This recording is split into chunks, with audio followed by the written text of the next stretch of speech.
In many ways, donors were called to action in March, and many responded without hesitation. And what we witnessed from the response is something absolutely incredible. It's a shedding of old habits, these patterns of well worn behavior that have historically not served the world. For example, we saw an urgency that was instilled in donors that's often missing. Historically, donors have not felt the pinch of time to put their dollars to work.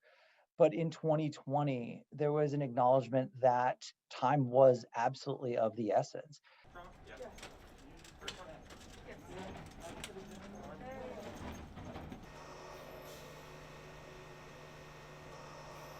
This is a direct result of observing the effects of the COVID-19 pandemic and witnessing the racial justice movement to promote equity.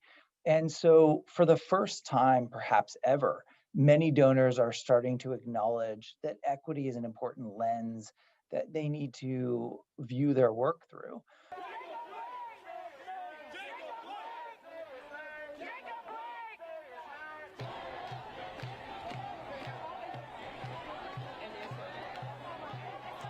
The question now is whether philanthropists will continue to carry forward these enlightened practices, particularly when the immediacy of the moment feels less intense.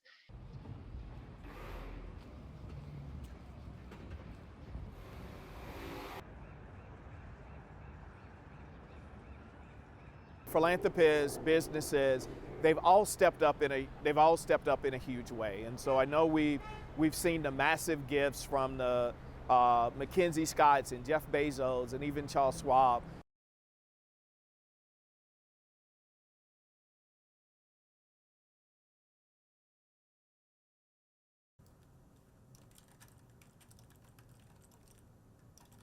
Everything that we're seeing in terms of economic inequality, injustice, flaws in the system have been accentuated by the pandemic.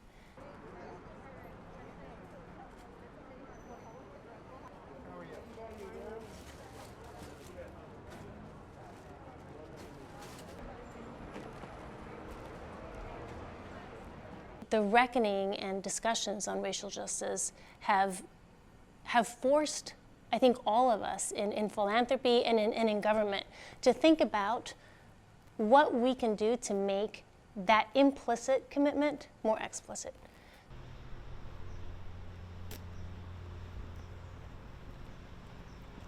Absolutely, I think it's opened a lot of people's eyes. That people may have been complacent beforehand, but now they're paying attention, I know so many of my friends that are philanthropists have also doubled or tripled their giving as a result of the pandemic. And once you get used to writing a big check, it's kind of hard to cut back the following year.